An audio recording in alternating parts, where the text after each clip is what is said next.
Vamos falar agora de medidas de distância, medida de área, medida de volume. É claro que é uma abordagem bastante simples, porque esse tema requer uma abordagem simples, né? Ora, começando pelo que é medir, né? No caso das medidas diretas, né? Medir é comparar. Eu pego um objeto e comparo aquele objeto, né? No entanto, também a gente pode fazer uso de medidas indiretas, né? Por exemplo, como é que eu posso determinar a distância, por exemplo, da Terra até o Sol?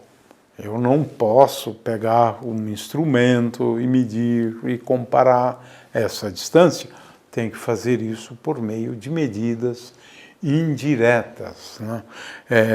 Então, existem várias formas de fazer isso, não vamos considerar esse caso de medidas indiretas, porque cada caso é um caso, né? A medida de distância da Terra até estrelas, da Terra até o Sol, da Terra até a Lua, né? Sempre se utilizou métodos indiretos diferentes, né? De qualquer maneira, nós vamos falar de medidas diretas. Muito bem. A gente, para medir, lança a mão sempre de instrumentos, né? É claro que, no nosso caso aqui, o instrumento de medida mais simples, né, que a gente pode lançar mão, claro que para objetos relativamente pequenos, né, é uma régua, né, uma trena e assim por diante, né? Medir é sempre comparar, né? Comparar com o quê? Com uma unidade de medida, né? De forma que quando nós medimos, por exemplo, o dorso de um livro, dizemos que tem 16 centímetros, né? Nós estamos fazendo uso dessa unidade de medida aqui, né? Porque muitas vezes a régua ela é tal que ela indica centímetros, né? De forma que, quando nós medimos, o resultado da medida é claramente expresso em termos de uma unidade de medida. Por exemplo, quando dizemos que esse armário aqui tem 2 metros de altura, nós estamos dizendo que, quando comparado com 1 metro, que é uma unidade de medida, vamos explicar aqui agora, quando comparado com 1 metro, né, ele é 2 vezes maior do que o metro, quando comparado com 1 metro. E é isso, né? Essa é a ideia do processo de medida. E temos, para medidas de distância, né, vários instrumentos, né? Pode ser uma régua, uma trena, um paquímetro para pequenas distâncias, um micrômetro também. Aí depende do grau de precisão que se quer, né, fazer a medida, né? Agora, quero dizer que nós fazemos uso muito, né, no Brasil e de vários outros países, dessa unidade de medida conhecida como metro, né?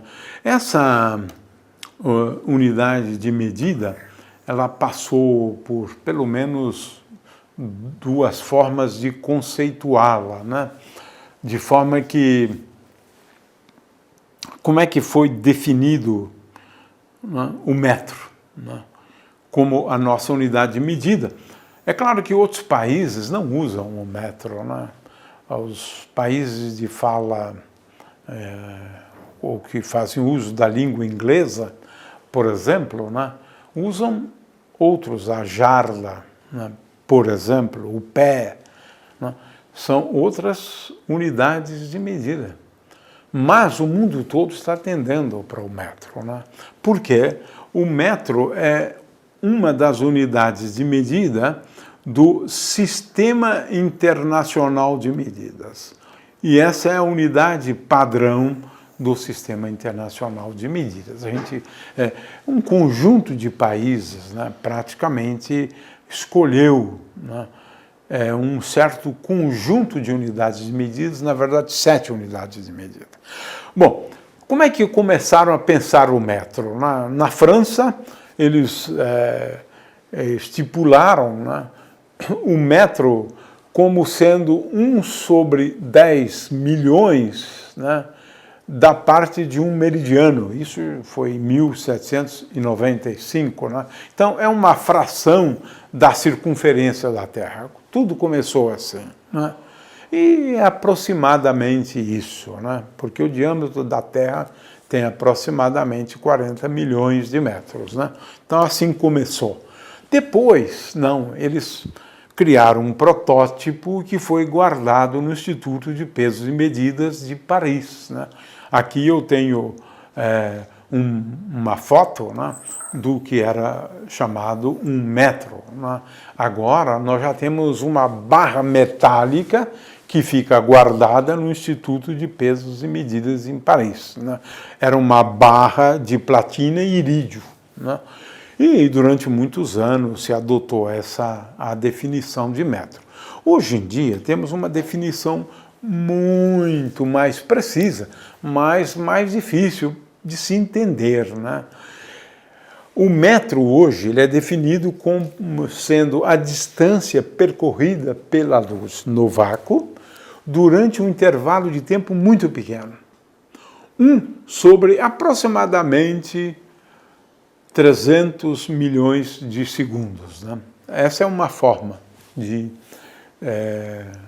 definir o metro. A vantagem dela é que é uma definição que serve para Marte, para outros planetas em outros mundos e assim por diante. Né? Mas, de qualquer maneira, é uma definição um pouco mais complexa. Né? E é claro que a gente pode lançar mão de outras unidades. Né? Essas unidades nós chamamos de múltiplos e submúltiplos. Né? Por exemplo, o quilômetro é um múltiplo do metro, é 1000 metros. Né? O decímetro já é um submúltiplo, é 1/10 do metro. O centímetro é 1/100º do metro, 10 a menos 2 metros. Né? O milímetro é 10 a menos 3. Divido o metro por um fator 1000. Ou divido um centímetro em 10 partes. Né? O micrômetro também é muito utilizado, 10 a menos 6 metros, 1 sobre 1 milhão do metro. O nanômetro também, ou nanômetro, né? Também é 10 a menos 9. Então, são muitas unidades. É claro que temos outras unidades que são muito mais úteis quando a gente fala de grandes distâncias. Né? Temos aqui o parsec, é mais difícil de ser entendido, porque estamos falando de medida de arco de ângulo, né? Mas é muito utilizado na astronomia. A unidade astronômica, aproximadamente 1.500.000 quilômetros, a distância da Terra até o Sol, é uma unidade astronômica. 1 ano-luz é a distância que viaja a luz durante um período de 1 ano. Então, é 1 ano vezes 300.000 quilômetros por segundo. Né? Então, temos aqui o ano-luz. O angstrom, que é 10 a menos 10 metros. Né? Então, temos muitas unidades, algumas úteis no mundo subatômico e outras muito úteis para medir grandes distâncias, como é requerido no caso da astronomia. É claro que, uma vez entendido a medida de distância, podemos agora abordar medidas diárias. Como é que é a medida diária? Por exemplo, quando eu quero medir 1/4, né? Por exemplo, o que eu devo fazer? Aqui a medida é bastante simples. Eu vou medir essa distância, por exemplo, né?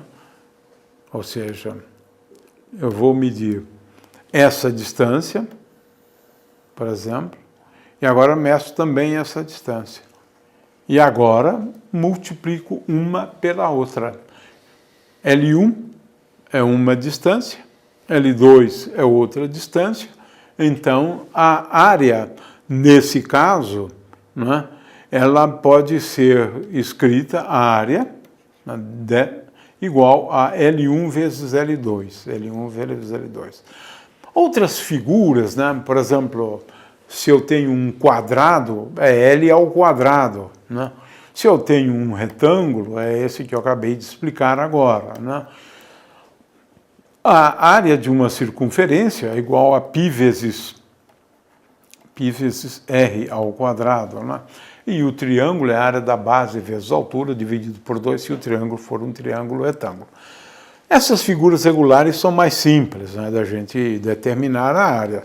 Agora, se eu tiver uma área muito irregular, como essa aqui, e eu quiser determinar essa área, agora a coisa complica. Realmente é a coisa bastante complicada, né? Então, a área de figuras irregulares é muito mais difícil de ser determinada. Um procedimento relativamente simples, né, de medida de área, por exemplo, de área sobre uma curva, é dividir a área em pequenos retângulos, né? Veja, e agora somar a área de cada um retângulo.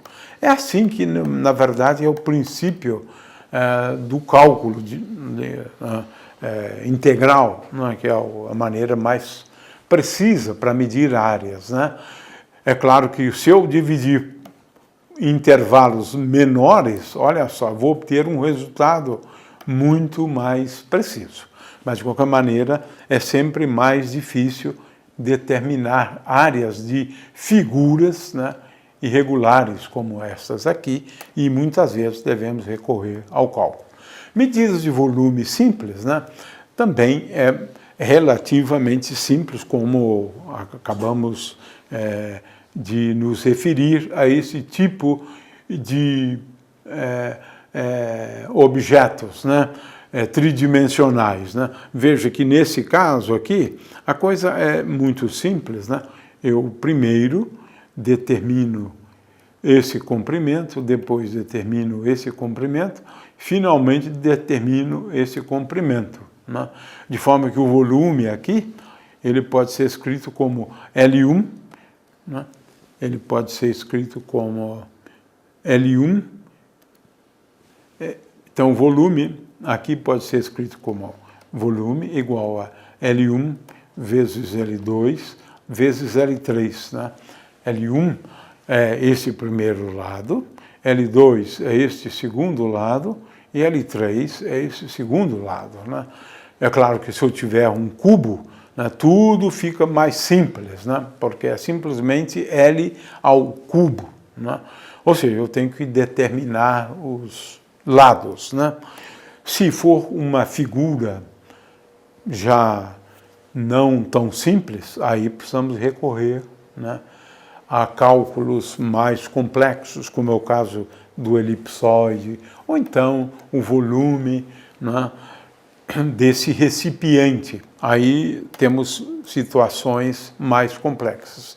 No caso de um líquido, o ideal é utilizar realmente um recipiente, não é, com marcas, de tal maneira que a gente possa fazer a leitura a partir da altura, e para cada altura corresponde um determinado volume. Então, essa é uma forma de se medir volumes de líquidos.